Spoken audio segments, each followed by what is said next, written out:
Hello everyone, welcome again, and this is the sixth video of supramolecular chemistry series. So in this video we will continue our study of macrocyclic ligand for binding neutral molecules. So let's start. इससे पहले हम दो macrocyclic ligands को पढ़ चुके हैं जिसमें हमने साइक्लोडेक्स्ट्रिन एंड कैलिजरिन के बारे में पढ़ा था। आज हम साइक्लोफेन एंड कुकुरबिट्रिल्स के बारे में पढ़ेंगे। तो साइक्लोफेन बेसिकली एक 3D कैविटेंट होस्ट है। कैविटेंट क्या होता है ये बात मैं बहुत बार रिपीट कर चुकी हूँ, दैट जिनकी एक परमानेंट कैविटी होती है, means solid and solution state दोनों में ही गैस को बाइंड करने की कैपेसिटी रखते हैं और इनकी इंटैक्ट एक शेप होती है, एक इंटैक्ट इनकी कैविटी होती है। ठीक है। यहाँ पे हम साइक्लोफेन्स के बारे में कुछ जनरल सी बातें करेंगे। जो साइक्लोफेन्स होते हैं वो स्ट्रेन्ड ऑर्गेनिक मॉलिक्यूल्स होते हैं जिसमें एरोमेटिक रिंग्स भी होती है as well as aliphatic units भी होती है। यहाँ पे आप देखिए, यहाँ पे ये एरोमेटिक यूनिट्स हैं, ठीक है, और इनको इन एलिफेटिक यूनिट्स ने बाइंड कर रखा है। तो मतलब कि जो ये मॉलिक्यूल्स होते हैं इनके अंदर फ्लेक्सिबिलिटी भी होती है एंड रिजिडिटी भी होती है। फ्लेक्सिबिलिटी जो होती है वो आपको मिलती है एलिफेटिक चेन से, एंड जो आपके एरोमेटिक रिंग्स होते हैं वो आपको यहाँ पे रिजिडिटी प्रोवाइड करती है। ठीक है। So cyclophanes are strained organic molecules which contain aromatic rings as well as aliphatic units. Cyclophane means any organic molecule containing a bridged aromatic ring. तो एरोमेटिक रिंग क्या होती है, वो रिजिडिटी प्रोवाइड करती है स्ट्रक्चर को, जबकि जो आपके एलिफेटिक यूनिट्स होते हैं वो ओवरऑल स्ट्रक्चर को फ्लेक्सिबिलिटी प्रोवाइड करती है। ओके। तो जो साइक्लोफेन्स होते हैं वो एक बहुत इंपॉर्टेंट रोल प्ले करते हैं होस्ट केस्ट केमिस्ट्री में। और यहाँ पे अगर मैं बात करूँ इंट्रैक्शंस की, तो यहाँ पे पाई सिस्टम यूज़ हो रहा है बेसिकली। तो यहाँ पे आपको पाई इंट्रैक्शंस देखने को मिलती है। प्रीवियस वीडियोस में मैंने बताया था कि जो आपके होस्ट केस्ट कॉम्प्लेक्स फॉर्म होते हैं they are form because of the non covalent interactions. और वो इंट्रैक्शंस आपकी काफ़ी टाइप्स की होती है, जैसे पाई पाई इंट्रैक्शन होता है, कैटायन पाई इंट्रैक्शन होता है, अनायन पाई इंट्रैक्शन होता है। ठीक है। तो और जब मैंने आपको बताया था कि पाई पाई इंट्रैक्शन जब होती है तो जो आपके जो पाई सिस्टम्स होते हैं, लेकिन लाइक बेंजीन रिंग्स हो गया वगैरह, इनसे इंट्रैक्शंस होती है। तो अगर आपका एक बात और याद रखनी है आपको कि जो आपका साइक्लोफेन है that is an host for cation anion and as well as neutral molecules. तो वो आपका कैटायंस को भी बाइंड करता है, वो आपका एनायंस को भी बाइंड करता है और आपका न्यूट्रल मॉलिक्यूल्स को भी बाइंड करता है। तो अगर आपका कोई न्यूट्रल मॉलिक्यूल है, ठीक है, सपोज करो ये आपका कोई न्यूट्रल मॉलिक्यूल है, सपोज करो, ठीक है, अगर जब आपका जो साइक्लोफेन है इस न्यूट्रल मॉलिक्यूल को बाइंड करेगा तो यहाँ पे कौन सी इंट्रैक्शन होगी, पाई पाई इंट्रैक्शन। जो पाई सिस्टम है आपका गेस्ट का that will interact with pi system of your host. अगर किसी कटायन को बाइंड कर रहा है तो यहाँ पे कौन सी इंट्रैक्शन होगी, कटायन पाई इंट्रैक्शन। कटायन आपका गेस्ट है एंड पाई आपका होस्ट मॉलिक्यूल जो ठीक है। एंड जब अनायन को बाइंड करेगा तब होगी अनायन पाई इंट्रैक्शन। तो बेसिकली आपको याद रखना है कि साइक्लोफेन्स में पाई पाई इंट्रैक्शन भी आपको देखने को मिलती है। पाई पाई के अलावा हाइड्रोजन बॉन्डिंग भी देखने को मिलती है। ठीक है। लेकिन पाई पाई इंट्रैक्शन का आप एग्जांपल दे सकते हैं। अगर आपसे कोई पूछे कि कौन से होस्ट में आपको ये इंट्रैक्शन देखने को मिलती है तो यू कैन कोट और you can tell the example of cyclophane. अब हम बात करते हैं साइक्लोफेन्स के नोमेनक्लेचर की। तो साइक्लोफेन्स को हम बेसिकली जनरली क्लासीफाई कर देते हैं एज एन ऑर्थोसाइक्लोफेन, मेटासाइक्लोफेन एंड पैरासाइक्लोफेन। तो ये आपका ऑर्थोसाइक्लोफेन है, ये मेटासाइक्लोफेन है और ये पैरासाइक्लोफेन है। और जो डिफरेंस है that is ortho Meta para, ये है कि आपकी जो एलिफेटिक चेन्स हैं वो किस तरीके से अटैच है। अब यहाँ पे देखिए, जो एलिफेटिक चेन है वो सपोज ये फर्स्ट पोजीशन है एंड देन ये फोर्थ पोजीशन है, तो 1/4 पोजीशन पे अटैच है, तो ये आपका पैरासाइक्लोफेन होंगे। यहाँ पे आप देखें तो ये मेटासाइक्लोफेन है, यहाँ पे आप देखें तो ये ऑर्थोसाइक्लोफेन है। ठीक है। अब यहाँ पे आप एक चीज़ देख रहे हैं कि इनके आगे 2 लिखा हुआ है, 3 लिखा हुआ है, तो वो चीज़ क्या है देखो। तो cyclophane chemistry can be traced back at least as far as 1899 when Pellegrin prepared to metacyclophane. तो कह रहा है कि जो अगर साइक्लोफेन की हम बात करें तो ये काफ़ी टाइम पहले दैट इज़ इन 1899 ये फॉर्म हो चुका था। ठीक है। और जो यहाँ पे 3 लिखा हुआ है ये आपको डिनोट कर रहा है कि कितनी जो एलिफेटिक जो ब्रिज है वो कितने मेंबर का, मतलब उसमें कितने कार्बन चेन्स हैं, कितने कार्बन एटम्स है। फॉर एग्जांपल अब ये देखो तो यहाँ पे 2 कार्बन एटम है इस ब्रिज के बीच में, तो यहाँ पे 2 लिखा हुआ है। यहाँ पे देखिए आप ये 3 कार्बन्स हैं तो यहाँ पे 3 लिखा हुआ है। यहाँ पे आप देखिए ये 2 कार्बन्स है। ठीक है। 2 कार्बन है हर ब्रिज के अंदर, और ब्रिज कितने टोटल 3 है, तो यहाँ पे 2 लिखा हुआ है। तो बेसिकली जो नंबर आप यहाँ पे देख रहे हैं वो आपको दिखा रहा है कि कितने ब्रिजेस प्रेजेंट है, कितने एलिफेटिक ब्रिजेस प्रेजेंट है, जैसे 1 2 एंड 3। ठीक है। और जो 2 जो इन ब्रैकेट्स के अंदर लिखा हुआ है वो दिखा रहा है कि उन ब्रिजेस में कितने कार्बन आइटम्स हैं। ठीक है। फॉर एग्जाम्पल आप ये वाला फर्स्ट यहाँ पे देखिए, फर्स्ट वाला देखिए, तो ये क्या है, एक पैरासाइक्लोफेन एग्जाम्पल। यहाँ पे जितने भी लिखे हुए हैं ये तीनों पैरासाइक्लोफेन है और ये मेटासाइक्लोफेन है। ठीक है, अब यहाँ पे देखिए, यहाँ पे ब्रैकेट के अंदर 2 लिखा हुआ है, मतलब ब्रैकेट के अंदर 2 नंबर्स लिखे हुए हैं और दोनों की वैल्यू 2 है, मतलब कि 2 ब्रिजेस प्रेजेंट है आपके और एक ब्रिज में 2 कार्बन्स हैं। ठीक है, तो वो इस तरीके से आपको नोमेनक्लेचर करना होता है साइक्लोफेन का। Okay, now we will talk about the synthesis of cyclophanes. Cyclophanes की सिंथेसिस बेसिकली सिंपली, कुछ ज़्यादा उसमें हेक्टिक होता नहीं है। देखो, अगर हम फर्स्ट वे से ट्राई करें, साइक्लोफेन्स में बेसिकली बहुत सारी रिंग्स होती हैं। ठीक है, और वो रिंग्स एरोमेटिक रिंग्स होती है बहुत सारी, जो कि कंडेंस्ड होके या फिर जो इंट्रैक्ट करके आपको एक कैविटेंट प्रोड्यूस करती है, मतलब कैविटी बनाती हैं।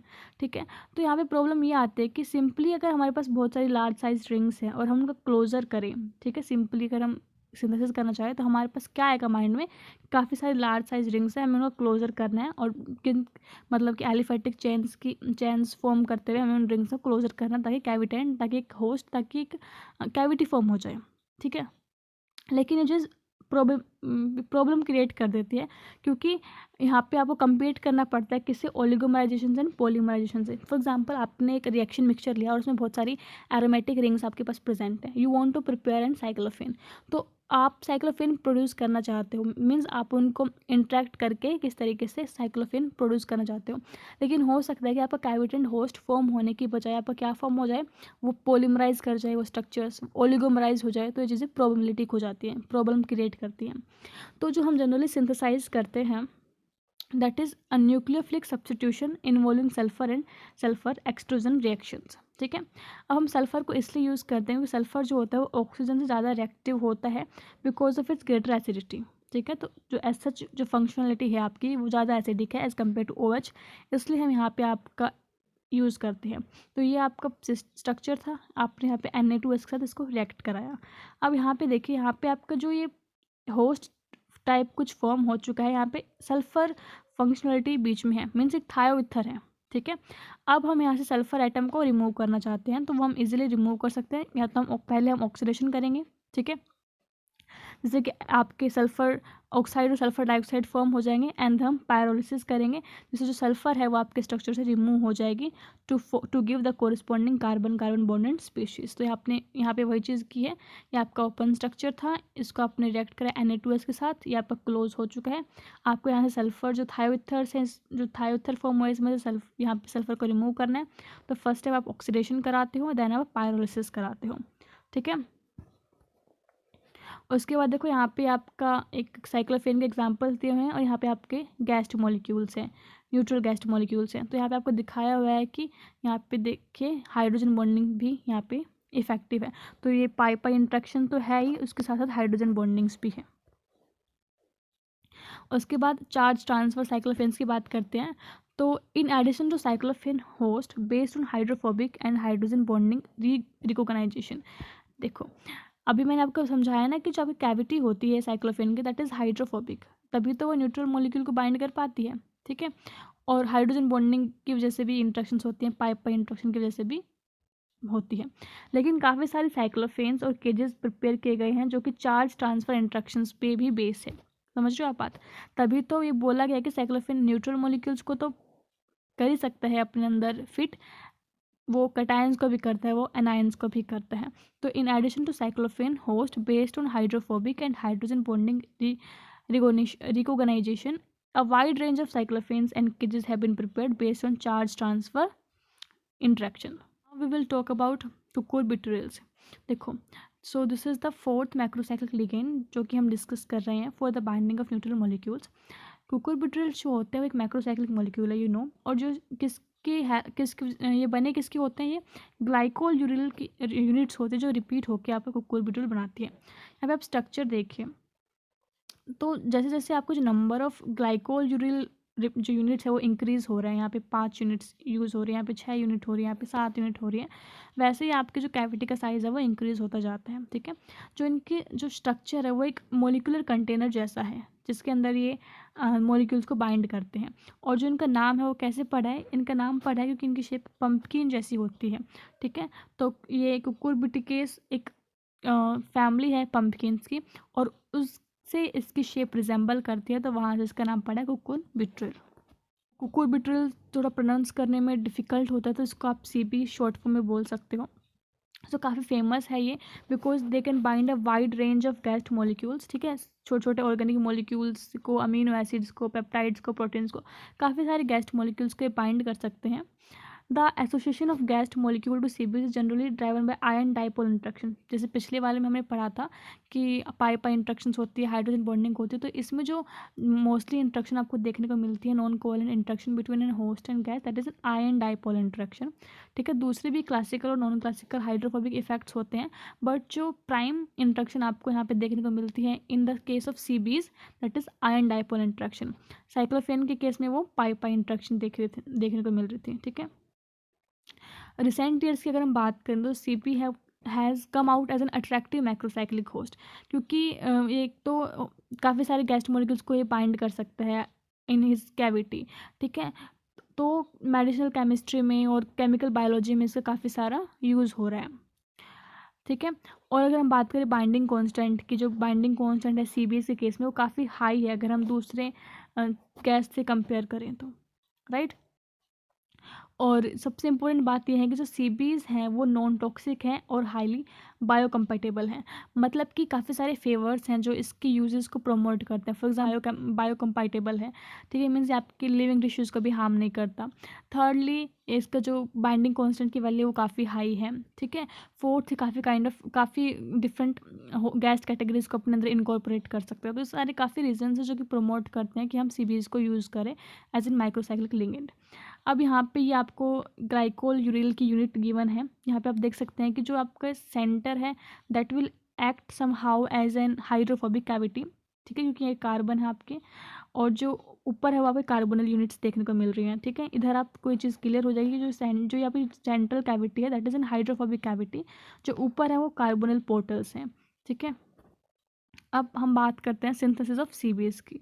तो सीबीज जो होते हैं जनरली हम सिंथेसाइज करते हैं उनको ग्लाइकोल यूनिट्स की कंडेंसेशन से और फॉर्मल्डिहाइड की कंडेंसेशन से इन स्ट्रॉन्गली एसिडिक मीडिया। तो बेसिकली होता है कि आपका ये आपकी ग्लाइकोल यूनिट है, ठीक है, ये आपका फॉर्मल्डिहाइड है, ये स्ट्रॉन्गली एसिडिक कंडीशंस में कंडेंसेट करते हैं। 5 से 10 यूनिट्स आपकी कंडेंसेंस होती है। अब देखो, अगर आप सोच रहे हो ज़्यादा क्यों नहीं कंडेंस हो सकती, तो फिर वो स्टेरिक फैक्टर, रिपल्सिव फैक्टर्स आ जाएंगे इनटू द प्ले, तो जिससे कि जो आपका स्ट्रक्चर है वो उसमें रिपल्शंस हो जाएंगी, ठीक है, तो वो आपका स्टेबल नहीं होगा कंपाउंड। तो 5 से 10 यूनिट्स आपके यहाँ पे ज्वाइन हो सकती है। तो ये बात बोले कि this is how you can prepare CBs. उसके बाद हम इसके स्ट्रक्चर की बात करें तो जो structure analysis of this analog shows that CBs are microcyclic containing 5 to 10 glycol units connected by 2 methylene bridges on each side of the glycol unit. देखो सिंपल सी बात है, ये बात मैं पहले से समझा चुकी हूँ आपको कि जो सीबीज होते हैं वो मैक्रोसाइकिल्स होते हैं, जिसमें जो यूनिट्स होती है, जो स्मॉल यूनिट होती है, फंडामेंटल यूनिट होती है इसकी, वो होती है ग्लाइकोल यूरिल, ठीक है। 5 से 10 ग्लाइकोल यूरिल मिलकर आपका सीबी बनाते हैं, और जो एक ग्लाइकोल यूनिट है एक दूसरे से मिथाइलिन ब्रिजेस की हेल्प से जुड़ी हुई होती है, ठीक है। अब जो ये आपका पूरा स्ट्रक्चर है इसमें आपको आयन डाइपोल इंट्रैक्शंस भी देखने को मिलती हैं और हाइड्रोफोबिक बाइंडिंग रीजन भी देखने को मिलता है।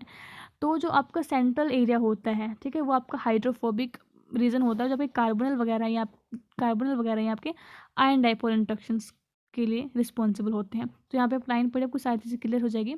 Structural analysis of this analogue showed that CBs are macrocycles containing 5 to 10 glycol uryl units connected by 2 methylene bridges on each side of the glycol uryl segments. The cyclic structure thus creates two identical partially negatively charged hydrophilic carbonyl portals on each sides and a hydrophobic cavity with low polarity and polarizability.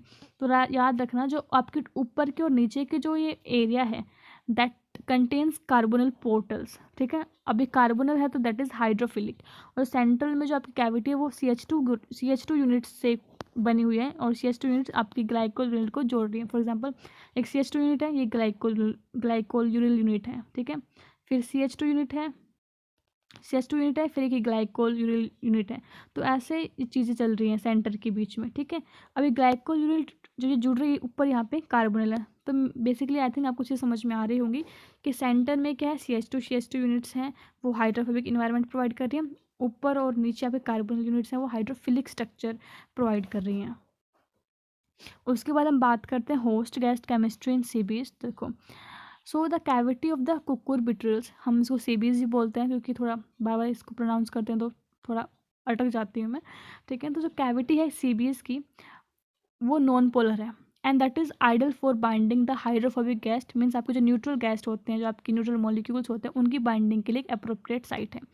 At the same time जो कार्बोनल lined portals हैं वो electron rich है और वो suitable है for the binding of positively charge gas through electrostatic interaction.